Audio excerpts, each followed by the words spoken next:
Hi friends, welcome back our YouTube channel. ಇವತ್ತು ಒಂದು ವಿಷಯದ ಬಗ್ಗೆ ತಿಳಿಯೋಣ. ಶ್ರೀರಾಮ ಅವರ ಜನ್ಮದ ಕತೆ ತಿಳಿಯೋಣ. ನನಗೂ ಗೊತ್ತಿಲ್ಲ ಕತೆ ಬಗ್ಗೆ. ಇವಾಗ ತಿಳ್ಕೊಂಡು ನಿಮಗೂ ಹೇಳ್ತೀನಿ. ನೋಡೋಣ ಬನ್ನಿ ಆ ಕತೆ.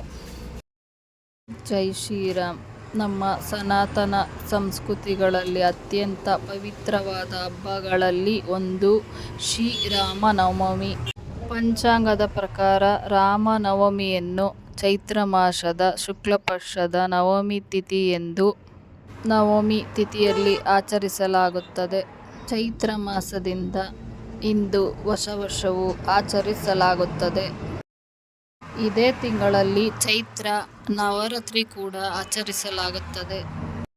ಚೈತ್ರ ನವರಾತ್ರಿಯ 9ನೇ ದಿನ ಭಗವಾನ್ ಶ್ರೀರಾಮನ ಜನನವಾಗುತ್ತದೆ.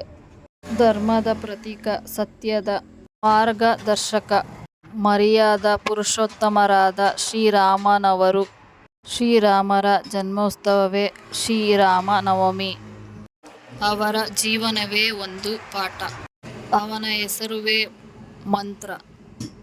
ರಾಮ್ ಎನ್ನುವ ಮಂತ್ರವನ್ನು ಜಪಿಸಿದರೆ ಹೇಗೆ ನಮಗೆ ಮನಸ್ಸಿಗೆ ಶಾಂತಿ ಸಿಗುತ್ತದೆಯೋ ಅದೇ ರೀತಿ ರಾಮನವಮಿ ಬಂದರೆ ಒಂದು ಹಬ್ಬ ನೆನಪಿಗೆ ಬರುತ್ತದೆ.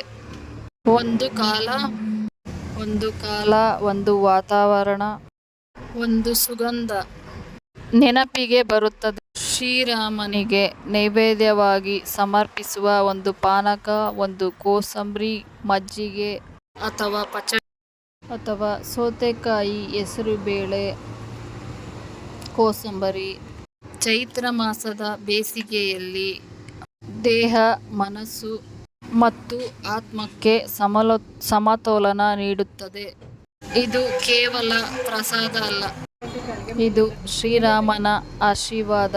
ದೊಡ್ಡ ಮಡಿಕೆಗಳಲ್ಲಿ ಪಾನಕ ಇಟ್ಟು ಬರುವ ಪ್ರತಿಯೊಬ್ಬರಿಗೂ ಕೊಟ್ಟು, ಯಾರೇ ಆದರೂ ಪರಿಚಿತನ ಅಪರಿಚಿತನ ಎಲ್ಲರೂ ಒಂದೇ ಸಾಲಿನಲ್ಲಿ ನಿಂತು ಒಂದೇ ಪಾನಕ ಕುಡಿಯುತ್ತಿದ್ದ ಕ್ಷಣ ಆ ದಿನ ನಾವು ದೇವರನ್ನು ಪೂಜಿಸಿಲ್ಲ. ಸರಳತೆಯನ್ನು, ಸಮಾನತೆಯನ್ನು, ಧರ್ಮವನ್ನು, ಭಕ್ತಿಯನ್ನು, ಶಾಂತಿಯನ್ನು ಪೂಜಿಸಿದ್ದೇವೆ. 2026ರಲ್ಲಿ ರಾಮನವಮಿಯನ್ನು ಮಾರ್ಚ್ 26, 27ರಂದು ಆಚರಿಸುತ್ತಿದ್ದೇವೆ. ರಾಮನವಮಿ ಹಬ್ಬದ ಮಹತ್ವ. ಧಾರ್ಮಿಕ ನಂಬಿಕೆಯ ಪ್ರಕಾರ ಸನಾತನ ಧರ್ಮದ ರಕ್ಷಣೆಗೆ ಭಗವಾನ್ ವಿಷ್ಣು ಶ್ರೀರಾಮನ ಅವತಾರ ತಾಳಿದರು. ರಾಮನವಮಿ ದಿನ ರಾಮನ ಪೂಜೆ ಮಾಡಿದರೆ ಯಶಸ್ಸು ಮತ್ತು ಐಶ್ವರ್ಯ ದೊರೆಯುತ್ತದೆ.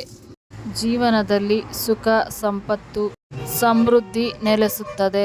ದಿನ ಪವಿತ್ರ ನದಿಗಳಲ್ಲಿ ಸ್ನಾನ ಮಾಡಿದರೆ ಪುಣ್ಯ ದೊರೆಯುತ್ತದೆ. ನಂಬಿಕೆ ಇದೆ, ಭಗವಾನ್ ಶ್ರೀರಾಮರು ದೇವಿ ಶ್ರೀ ದುರ್ಗೆಯನ್ನು ಪೂಜಿಸಿ ಯುದ್ಧದಲ್ಲಿ ವಿಜಯ ಸಾಧಿಸಿದರು ಎಂದು ಹೇಳಲಾಗುತ್ತದೆ. ಆದ್ದರಿಂದ ಚೈತ್ರ ಮಾಸದ ನವರಾತ್ರಿ ಮತ್ತು ರಾಮನವಮಿ ಒಂದೇ ಕಾಲದಲ್ಲಿ ಬರುವುದು ಇದರ ಮಹತ್ವ ಇನ್ನಷ್ಟು ಹೆಚ್ಚಿಸುತ್ತದೆ. ಇದೇ ದಿನ ಕನ್ಯಾ ಪೂಜೆಯೂ ನಡೆಯುತ್ತದೆ. ಗೋಸ್ವಾಮಿ ತುಳಸಿದಾಸವರು ರಾಮಚರಿತ ಮಾನಸವನ್ನು ಅಯೋಧ್ಯೆಯಲ್ಲಿ ಇದೇ ಶುಭ ಸಂದರ್ಭದಲ್ಲಿ ರಚಿಸಿದರು ಎಂದು ಹೇಳಲಾಗುತ್ತದೆ. ಆದ್ದರಿಂದ ಅಯೋಧ್ಯೆ ಮತ್ತು ರಾಮ ಭಕ್ತರಿಗೆ ದಿನ ವಿಶೇಷ ಮಹತ್ವ ಹೊಂದಿದೆ. ಈ ಹಬ್ಬವನ್ನು ಭಾರತದಲ್ಲಿ ಅಲ್ಲದೆ ವಿದೇಶದಲ್ಲೂ ಸಹ ಆಚರಿಸುತ್ತಾರೆ. ಭಕ್ತಿ ಭಾವದಿಂದ ಮತ್ತು ಸಂತೋಷದಿಂದನೂ ಆಚರಿಸಲಾಗುತ್ತದೆ. 14 ವರ್ಷಗಳ ವನವಾಸದ ನಂತರ ರಾವಣ ಸಂಹಾರ ಮಾಡಿ ಸೀತೆಯೊಂದಿಗೆ ಅಯೋಧ್ಯೆಗೆ ಮರಳಿದ ರಾಮನು ಇದೇ ದಿನ ಪಟ್ಟಾಭಿಷೇಕ ಹೊಂದಿದನು ಎಂದು ನಂಬಿಕೆ ಇದೆ.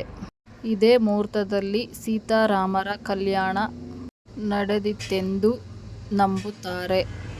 ಆದ್ದರಿಂದ ಈ ದಿನ ದೇವಸ್ಥಾನಗಳಲ್ಲಿ ಸೀತಾರಾಮ ಕಲ್ಯಾಣ ಉತ್ಸವವನ್ನು ಭಕ್ತಿ ಭಾವದಿಂದ ಆಚರಿಸಲಾಗುತ್ತದೆ. ಈ ದಿನ ಸೀತಾರಾಮ ಕಲ್ಯಾಣ ಉತ್ಸವವನ್ನು ನಡೆಸಿದರೆ ಅಥವಾ ನೋಡಿದರೆ ಎಲ್ಲ ಆಸೆಗಳು ಈಡೇರುತ್ತದೆ, ದೋಷಗಳು ದೂರವಾಗುತ್ತವೆ ಮತ್ತು ಜೀವನದಲ್ಲಿ ಸುಖ ಶಾಂತಿ ನೆಲೆಸುತ್ತದೆ ಎಂದು ನಂಬಲಾಗಿದೆ. ಮನೆಯಲ್ಲಿ ಸರಳ ಪೂಜೆ ವಿಧಾನ: ಬೆಳಿಗ್ಗೆ ತಲೆಗೆ ಸ್ನಾನ ಮಾಡಿ ಶುಚಿಯಾಗಿ ಒಂದು ಪೀಠದ ಮೇಲೆ ಹಳದಿ ಅಥವಾ ಕೆಂಪು ಬಟ್ಟೆ ಹಾಸಿ ಶ್ರೀರಾಮ, ಹನುಮಂತ, ಸೀತಾ, ಲಕ್ಷ್ಮಣ ಅಥವಾ ಚಿತ್ರಪಟ ಅಥವಾ ಫೋಟೋ ವಿಗ್ರಹ ಅಥವಾ ಮೂರ್ತಿ ಇಡಿ. ಹೂಮಾಲೆ ಹಾಕಿ ಚಂದನದಿಂದ ತಿಲಕ ಮಾಡಿ ಎಲ್ಲ ಪೂಜಾ ಸಾಮಗ್ರಿಗಳನ್ನು ಅರ್ಪಿಸಬೇಕು. ಧೂಪ ದೀಪ ಹಚ್ಚಿ ಆರತಿ ಮಾಡಿ ಪೂಜೆ ಮಾಡಬೇಕು. ಧಾರ್ಮಿಕ ನಂಬಿಕೆಯ ಪ್ರಕಾರ ಶ್ರೀರಾಮನ ಪೂಜೆಯಲ್ಲಿ ಕಮಲದ ಹೂವು ಅಥವಾ ತುಳಸಿ ದಳ ಅರ್ಪಿಸಬೇಕು. ಅರ್ಪಿಸುವುದು ಅತ್ಯಂತ ಶುಭಕರ ಫಲ. ನೈವೇದ್ಯ ಪ್ರಸಾದ: ಶ್ರೀರಾಮನಿಗೆ ಅತ್ಯಂತ ಪ್ರಿಯವಾದುದು ಪಾಯಸ. ಇದನ್ನು ಅವಶ್ಯವಾಗಿ ಸಮರ್ಪಿಸಿ. ಶ್ರೀರಾಮನು 14 ವರ್ಷಗಳ ಕಾಲ ವನವಾಸ. ಅಲ್ಲಿ ರಾಜಮನೆತನದ ಆಹಾರ ಇರಲಿಲ್ಲ. ಆದ್ದರಿಂದ ಸರಳ ಪಾನಕ, ಹೆಸರುಬೇಳೆ,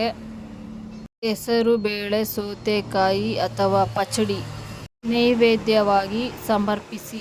ಪೂಜೆ ನಂತರ ಪ್ರಸಾದವನ್ನು ಕುಟುಂಬದವರೊಂದಿಗೆ ಹಂಚಿಕೊಳ್ಳಿ. ನಂತರ ರಾಮನಾಮ ಜಪ, ರಾಮರಕ್ಷ ಸ್ತೋತ್ರ, ರಾಮಾಯಣ ಪಠನೆ, ಭಜನೆ, ಕೀರ್ತನೆ ಮುಂತಾದವುಗಳ ಪಠನೆ ಮಾಡುವುದು ಬಹಳ ಶುಭಕರ. ಶ್ರೀರಾಮ ಜನ್ಮಕಥೆ: ಪೌರಾಣಿಕ ಕಥೆಯ ಪ್ರಕಾರ ರಾಜ ದಶರಥನು ಬಹಳ ಪರಾಕ್ರಮಿ ರಾಜ. ಅವರಿಗೆ 3 ರಾಣಿಯರಾದ ಕೌಸಲ್ಯ, ಕೈಕೇಯಿ ಮತ್ತು ಸುಮಿತ್ರಾ ಎಂದು 3 ಹೆಂಡತಿಯರು. ಆದರೆ ಅವರಿಗೆ ಸಂತಾನವಿಲ್ಲದ ಕಾರಣ ಅವರು ದುಃಖಿತರಾಗಿದ್ದರು. ಒಮ್ಮೆ ಋಷಿಗಳ ಸಲಹೆಯಂತೆ ಪುತ್ರ ಕಾಮೇಷ್ಟಿ ಎಂದು ಯಜ್ಞವನ್ನು ನಡೆಸಿದರು. ಯಜ್ಞದಿಂದ ದೊರೆತ ಪಾಯಸವನ್ನು ಕೌಸಲ್ಯಗೆ ನೀಡಿದರು. ಕೌಸಲ್ಯೆ ಅದರಲ್ಲಿ ಅರ್ಧವನ್ನು ಕೈಕೇಯಿಗೆ ಮತ್ತು ಸುಮಿತ್ರೆಗೆ ಹಂಚಿದರು. 3 ರಾಣಿಯರು ಆ ಪಾಯಸವನ್ನು ಸೇವಿಸಿದ ನಂತರ ಗರ್ಭವತಿ ಆದರು. ನಂತರ ಚೈತ್ರ ಮಾಸದ ಶುಕ್ಲಪಕ್ಷ ನವಮಿ ತಿಥಿಯಲ್ಲಿ ಪುನರ್ವಸು ನಕ್ಷತ್ರ ಮತ್ತು ಕರ್ಕಾಟಕ ಲಗ್ನದಲ್ಲಿ ಭಗವಾನ್ ಶ್ರೀರಾಮನು ಕೌಸಲ್ಯೆ ದೇವಿಯ ಗರ್ಭದಲ್ಲಿ ಜನಿಸಿದರು.